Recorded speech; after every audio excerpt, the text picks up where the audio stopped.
Alright, so today I'm going to start my recaps for the 2023 Rochester Open. It's a great tournament that was put on by a lot of organizers, like Dennis and some of the people from up in the Twin Cities area from Chess Castle, and it was just a great tournament. It came together really well. I think there was like 160 plus signed up people, plus there might have been like an unrated section too or something like that. So altogether it was like 200 people there. Really great turnout, great tournament. Had like 15 masters at this tournament. Anyway, jumping right in, I played 4 of the 5 rounds. I took a half-point bye in round 3. Ended up playing 4 masters out of the 4 games that I played. And round 1, I played National Master Dexter Thompson, whose his rating is currently 2200. He's a master from the Rochester area. And I played him in round 1, and I had black. So what I like to do when I'm analyzing games is I actually don't want to use the computer first. I haven't actually gone over this game at all, so this is really me analyzing the game. At the end, I might kind of peek at the engine, or possibly put out another video or something where I use the engine later or any adjustments to my analysis. I'm not sure if I'll do that, but possibly. But at least for now, I just kind of want to do this I guess, old school way with no computers. Alright, so he started e4, and I went ahead and played c6, so this would be the Caro-Kann defense. And he continued d4, and I played d5. He apparently likes to play the exchange Caro-Kann quite a bit, which I think I had heard, didn't really remember before this game. Yeah, so went ahead and we exchanged here on d5, and then he played bishop d3. I continued with knight c6. This is all pretty standard stuff. He played c3, obviously covering the d-pawn there.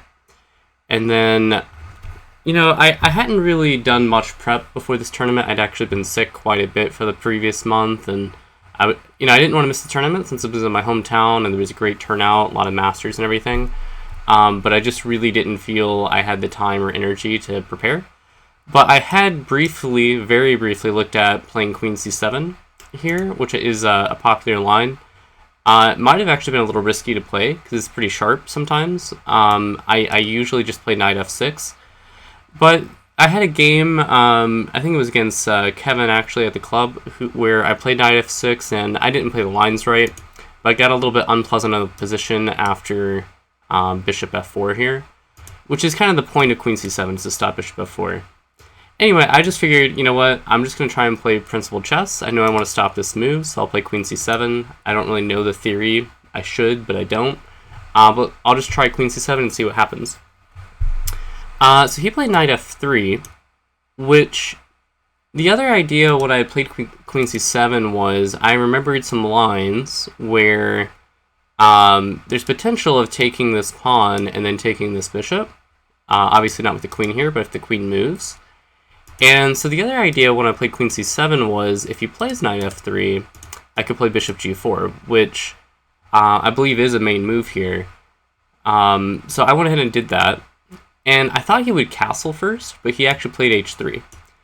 Now, in hindsight, maybe this is a better move. But I went ahead and took here, and I was actually pretty happy with this decision, and it worked out quite well in this game. And I still think it's a totally playable move. And the main idea is that after queen takes, I get to take this pawn. I thought in the game, I'm not sure what other moves here white might have, but I thought he should probably take this pawn with his queen. Beyond that, I mean, I'm hitting his queen and I just took a pawn, so that seems like the most reasonable move, like about the only thing that I would consider. He took, and I didn't think that made a lot of sense. But that's what happened in the game. So anyway, in the game, I was thinking that queen would take on d5 here, and I would spend a moment thinking about it, but I'd probably play something like rook d8, possibly, hitting the queen and covering my knight. I can move the knight away, but at least I've broken down his center pawns. Yeah, anyway, that was kind of like my plan. I would have spent some time thinking about it, but I'm sure that's probably what would have happened, right? Because I've got to save my knight somehow. I could also maybe move the knight away right away instead of rook d8, planning on like winning time with the queen with knight f6, or I'm not sure, but those are the type of moves that I would consider. Anyway, he didn't do that. He took the knight. So this surprised me a little bit, and obviously I have to get my piece back. And he steps up. Now, I did notice before I even went into this line, and I'm sure he had calculated this too, I can't take this rook. If I take this rook, that's too greedy. He has stuff like bishop check, king over, queen takes pawn with check. Like, I have to just be getting killed here. It just, like, there's no way I can... It's just way too greedy. So I didn't even consider that. But I did see this, where I take this pawn with check again. His knight takes... And, you know, he's getting a lot of development. And he's threatening to bring this rook here with tempo on my queen. He still has this check idea after it's covered by the rook. He has taking here potentially with check if my king steps over. Lots of ideas, right? But I also get this pawn, right? So I'm temporarily up 3 pawns. The main move I looked at here and what he played, and what I'm sure Master Thompson was considering here, was this check, because I lose castling rights. But the move I was expecting, and I think the only decent move for white to more or less stay in the game here, was queen takes f7, right? So if he plays queen takes f7, he gets one of the pawns back. He's threatening this nasty check, which I have ways to answer that, like knight f6, maybe queen check before knight f6 or something. But I have ways to answer, but he gets one of the pawns back, kind of infiltrates my position a little bit, and he still has a development advantage to compensate for the other 2 pawns. So I felt like I was a little bit better, but not winning. But he did not do that. He played, I believe it was rook a to d1 here. Let me just double check. Or, I'm sorry, rook h to d1. That's what I meant. I said the wrong one, but rook h to d1. And this does make sense, but I think he should have thrown in this queen takes f7 first. The idea is he wants to get his rooks connected opposite my queen and king, be able to kind of tuck his king away potentially. All kinds of discoveries on my queen after moving this knight. And the move makes a lot of sense, but I think he needed to take this f-pawn first, because now I get to play knight f6, shielding my f-pawn, so he can't take it anymore. Developing a piece, because I'm way behind in development, I've got to start trying to catch up there. And I also conveniently cover my e-pawn, or my d-pawn, I've got my coordinates mixed up here, my d-pawn with my knight. So this knight does like three things here. It's just a really good move. And it's a very natural move. So anyway, knight f6, and now I think black is winning. Now, it's not exactly the easiest win in the world, because it's still a little scary for me with my king in the center and still way behind in development. But I have 3 pawns. And this isn't an ironclad rule, but in the game I was going over and over and over in my head. I was like, man, the Capablanca rule says that a pawn is worth roughly 3 tempi. I know white started the game, so he's kind of up a tempi there. He also has, you know, bishop, knight, queen, rook well placed, and the king is fairly safe. So you could say that's 1, 2, 3, 4, 5, 6-ish tempi compared to my queen and knight. So something like, it's hard to count sometimes, but like something like, we'll say 4 tempi there, plus maybe the one white started with. It's kind of hard to say, but I estimated maybe 4.5 tempi in my head, but I have 9 tempi worth of value in those 3 pawns. So like maybe that's getting a little too mathematical with it, but in my head I'm just like, I've got to be like much better to winning here, because I just have too much material, and as long as I'm not getting checkmated, which I didn't see how I was getting checkmated, I've got to be better. So I felt very confident once I got to play knight f6. He continued with king f1. So king f1, at this point I'm like, okay, I mean, it makes sense, I guess, but the more time I get to catch up in development, the better. So I was pretty happy to see a move like that, simply because I need time to catch up in development. It's not like I'm attacking his king. I'm the one defending right now, trying to consolidate my material. So I continued with e6. It seemed like the most natural move, adding support to this e-pawn and getting another piece into the game. Somehow with that bishop somewhere out. He played rook a to b1. I do think that move makes some sense. Just it alleviates any pressure on that rook. Not that I'm really threatening to take it right away, but you know, there's still pressure on it. It also develops the rook. Obviously, it's not doing a whole lot on a1. Now it's indirectly hitting my b pawn. It's defending his bishop, where like maybe if he had moved his knight somewhere, he would get a tempo on my queen, but my queen could possibly move and get a tempo back on his bishop, perhaps. Just depending where where he moves. So now he's preemptively defending that bishop. I thought the move made sense. And here I'm like, okay, I want to get my bishop out. Bishop e6 made sense. Maybe that was the best move. But a move that, I wanted to simplify here as much as possible because I'm ahead of material. So humanly, I'm like trying to find ways to threaten to simplify material. And I was thinking, I don't know if I want to give material back or not, but a possible idea would be bishop c5 because it's a developing move, it's a threatening move, it's hitting his f-pawn. Potentially, I could take and give back 2 points of material, queen and bishop for queen and pawn, and at least get a lot of material off the board. Still, strictly speaking, made up a little bit of material and obviously never dying in that position. Now, I'm a little greedy. I don't want to necessarily give up bishop for pawn if I don't have to, but it entered my mind as a candidate move, and I was like, okay, let's look at this line a little bit deeper just to see what that would look like. What would the resulting position look like, and is that worth even considering? So I looked at bishop c5, and the more I was looking at it, I was like, all right, bishop c5, he could play knight b3, and that forces my hand because he's hitting my queen and my bishop, and I don't really have a good way. I mean, like maybe I could do something like this, but do I want to give up the bishop for the knight and still get chased around? I'm not sure. But knight b3, and maybe I take. Right? Just kind of evaluating what might happen. Is it worth considering? Obviously, he has to take with the queen. I take back. Of course, he's going to take the bishop. And then at this point, I was like, all right, what does this position look like? And then I realized I have this knight jump. Because if his knight has moved away, whether it's b3 or anywhere else for that matter, right? So he's got a discovery of my queen. This square is now no longer covered by his knight. Or his queen. Like right now, if my queen moves away, his queen is covering that square, that knight's covering that square because his pawn's pinned. But if his queen had retaken here, and then I take his queen, and this knight's moved away, there's nothing that can take this knight, even though the pawn's pinned. And it would come with check, right? Because the king is the one that took back the bishop.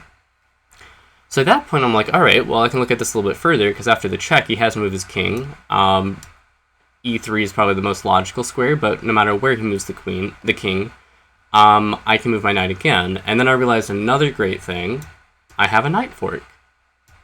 And what'll happen is I'll get one of these rooks back for my knight, getting the 2 points of material back.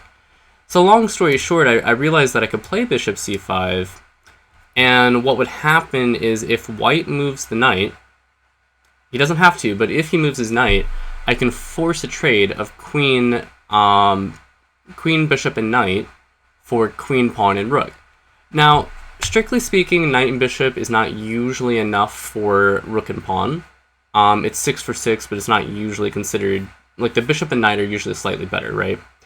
However, it's still a pretty close to equal trade, and I'm up 3 points of material. So even if I'm like kind of giving back a little bit, I'm taking a bunch of material off the board and still staying up a significant amount of material, so that should make it humanly very easily winning. That's what I evaluated. At that point, once I realized that, I played bishop c5. Now, he spent some time thinking here. I even noticed the people on the board next to me kind of looking at it, and they were probably wondering about this knight b3 idea.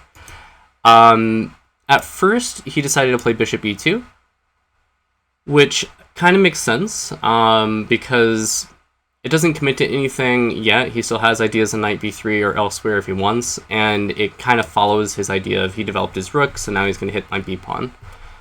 I wasn't sure what the best move was, but I felt like b6 was just a nice solid move that stopped any kind of rook infiltrations now or later, especially because my king is probably going to want to come up to like e7.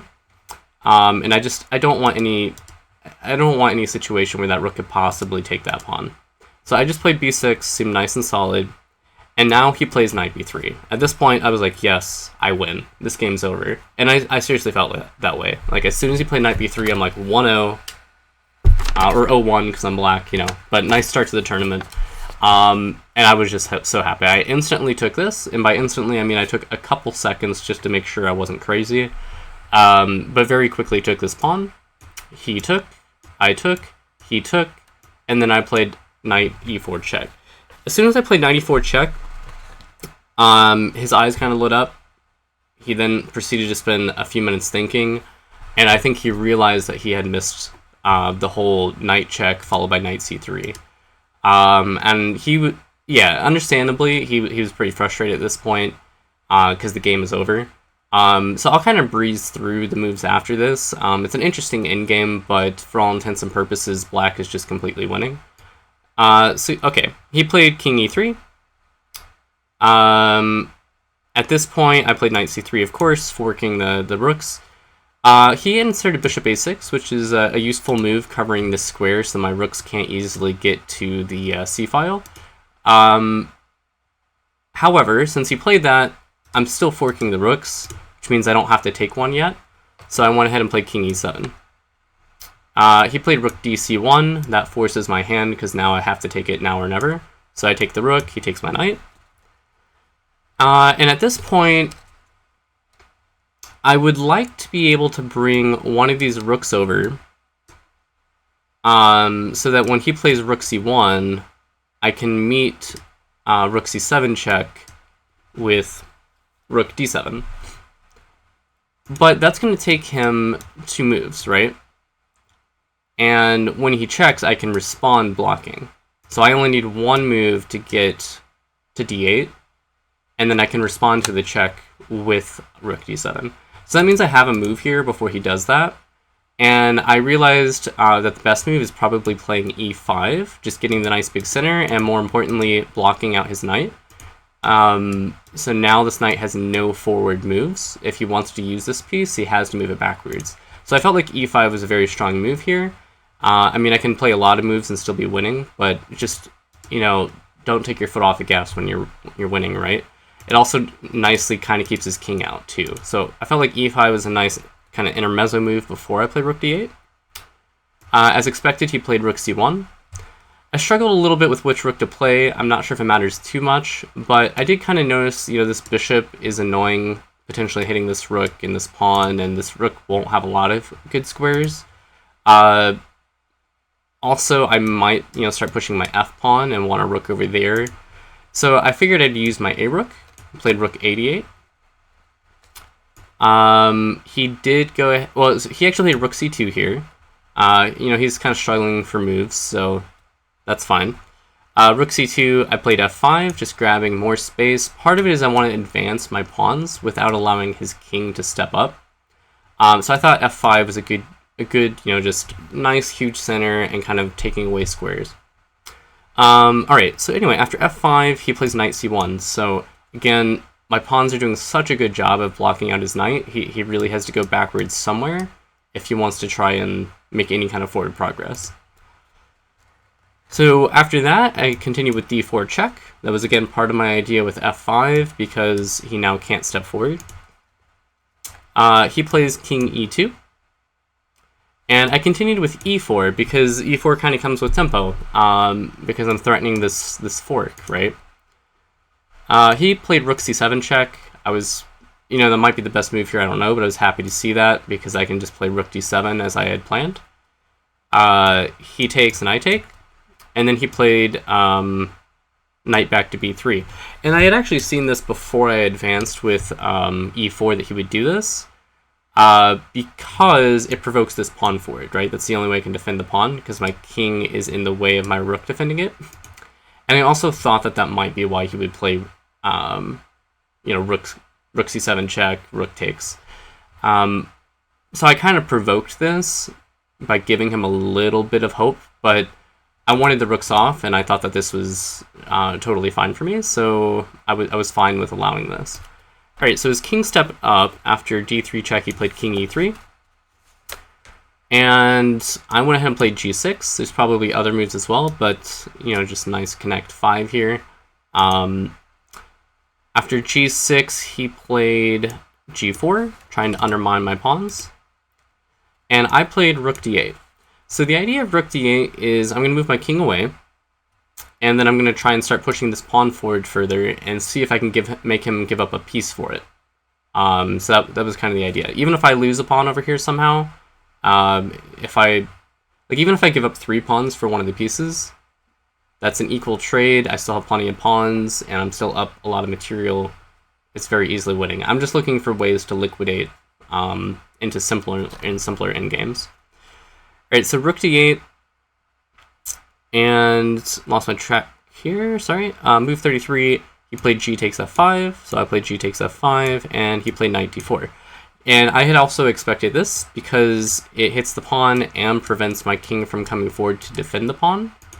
And even if I move the rook back, which is kind of a waste of time, he could, if he wanted to, double up on that pawn, potentially. I'm not saying that would be the best for him, but like if he really wanted to go for this pawn, he could. I don't know if it's sustainable, especially because the knight could be pinned, but maybe he could go here. But he also, I know I'm mumbling and ranting a bit here, but he also struggles a little bit moving his king too far forward because he has to stay back to defend against my passed pawns. But anyway, I expected this move just because it does pressure this pawn and make it a little uncomfortable for me to defend it. But my plan was to play king e8. I don't know if this is the best move here, but it kind of avoids knight checks, and I threaten potentially to just push this pawn and maybe take a piece, or there's just a lot of threats here. This was the whole point of rook d8. He could play like a bishop check here, trying to get me to like step into a fork, but I think I can just play king f7 and there's no forks. Anyway, so after king e8, he played bishop c4. He's trying to get back to b3 to help cover the queening square with his bishop. After bishop c4, I continued with d2. So d2 is a nice move because obviously he can't take it, or I'm going to take the knight, and actually the bishop too for that matter. And yeah, he's got to cover that queening square. He can't step back with the king. I'm going to take the knight. So he plays bishop b3, which he intended to play that anyway. But now I play rook d5, another nice move. Simply adding a defender to this pawn, making use of the fact that bishop can't take without giving me a queen, continuing to maintain tension with the knight, so the king has difficulty, moving back or taking because I can take there. It's just a very nice move. So rook d5. He played bishop d1, just that way I never have any ideas of pushing the pawn. And now I play king f7. So just trying to find a way to come forward while avoiding knight checks, and my rook can't do it all alone, so I need to activate my king. He continued with h4, and I think the reason for that is he wants to move his knight and try and gobble up this pawn, but he didn't want to just give that pawn back. Unfortunately for him, he doesn't really have a good way to defend it anyway, unless he gets it all the way here, I suppose. But after h4, just continue forward, king f6. He went ahead and played knight b3, so of course I followed up with the check, and he stepped back with the king. So this is move 40, and now rook h3, right? Because I'm going to get this pawn. After rook h3, he went ahead and took the pawn with the king. So I took his pawn. So yes, I did trade an advanced pawn for this one over here, but I still have connected passers here, and now I have another passed pawn. I've removed one of his pawns, and I've gotten my rook active, right? It can now kind of partake in the game better than it was before. Alright, so he played knight c1. After knight c1, I played king e5, just trying to step forward and help marshal my pawns forward. He played knight e2. I played f4. So I've got nice connected passed pawns moving forward together. A4. I mean, he doesn't have a lot he can do here. It does make sense potentially down the road. Just, get that pawn on a square where it's defended by the bishop, I guess. But he doesn't have a whole lot going on here. E3 check. King stepped up to D3. And then F3. A nice move because, again, I'm threatening to trade off my 2 pawns for this knight. Which would be a great trade for me. He played knight G1. And I followed up with rook D4 check. He played king C2, and I gave up the rook for the bishop. So here, I just have a king and pawns, but I have a lot of pawns, 5 pawns versus the knight and pawn. So I'm still up a pawn, or still up a point of material. And these two are very, very advanced. My whole point of giving up for the bishop here was I wanted to then continue with F2. And F2, if my king wasn't unfortunately placed where it is, would be very simply over. It's still completely over, but it would be very simply over because anywhere the knight goes, I just promote, and if the knight doesn't move, I take the knight and promote. This is kind of a common motif. In this particular case, the knight can actually jump with check. My king moves somewhere, and then the knight can come back to cover the queening square, but it's still completely and utterly over. He's not going to be able to stop everything. I have way too many pawns. My pawns are too advanced. My king is very active. So that's why I still went for this, even though he has this knight check. Fortunately or unfortunately, he actually ran out of time here thinking of what to do. I'm surprised he didn't just play the knight check, since that's the only move he has, and then try and figure it out afterwards, especially considering, there's a 30-second increment here. I think he had like 50 seconds on his clock when we got to this move. Or actually over a minute. I wrote down he had a minute and some odd seconds, so he had a minute something. He could have just played the move he had him play, then have almost 2 minutes to think after that. So I was a little surprised, but it is completely over. We could look at it for a bit. So like check here, knight here, and then king here, for example, and it's just curtains, right? I'm gonna push these through. So game was over anyway, but he did run out of time. So as far as this game, what would I say I would take away from it? I feel like I played the game really well. I don't think I made any real mistakes. Perhaps the computer would find some efficiencies somewhere where I could have done something a little better. But I do think bishop c5 was a really great move, just from a practical level, because white wanted to be able to move this knight away with discoveries, and bishop c5 was prophylactic against that, right? So I think my main takeaway is, even when you're better or winning, like, don't take your foot off the gas. There's a couple points in the game where I think that applies, and try and fight against your opponent's ideas. So obviously, with my opponent putting his rook here behind the knight, and, this pawn pinned to my king, he had ideas of moving this knight somewhere with, maybe not here, but he had his ideas of moving the knight somewhere with ideas of exploiting this pin and attack on the queen and everything else. And this fought against that idea because of the tactical threat of trading off queen, bishop, knight for queen, rook, and pawn, and still being up material with a lot less material off the board. So anyway, yeah, I thought bishop c5 was humanly the best move of the game. I'm very proud of that move. I'm glad I considered it and looked deep enough down that line. Objectively, the game was already lost, though, from all the way right here.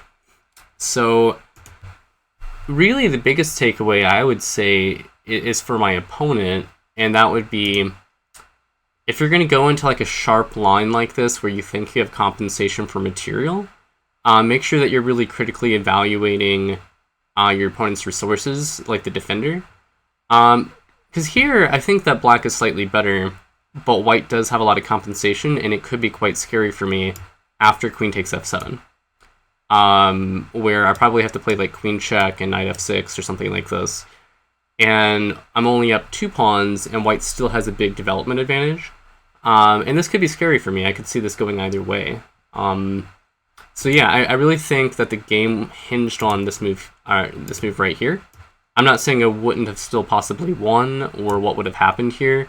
It's a totally different game, but yeah, you can't really get tunnel vision on ideas. You can still play rook hd1 later, or or whatever, but there's a sense of urgency around these things. Now, I don't know if he was thinking, oh, if I play a move like that, sorry, if I play a move like this and he throws his queen check in, then my king is going to kind of step in the way of this rook. Maybe that's what he was thinking, and I do understand that. But your king is still safe over here. You have ways of slowly getting this rook untangled. Or actually, I'm sorry, I guess he was also worried about this. Okay, so let's look at this a little bit more. Because he can't hang... I don't think he can hang that rook with check like that. So does he have to step up here, maybe? He might have to step up to king d3. Or possibly to king f3. Of course, king f3, maybe I can force the queens off. Okay, I can see why this might have given him a little bit of pause. I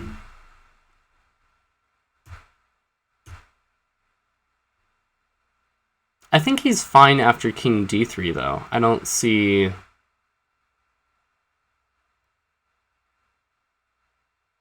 any, like, I don't have any checks, right? This check's covered, this check's covered, this check's covered, covered.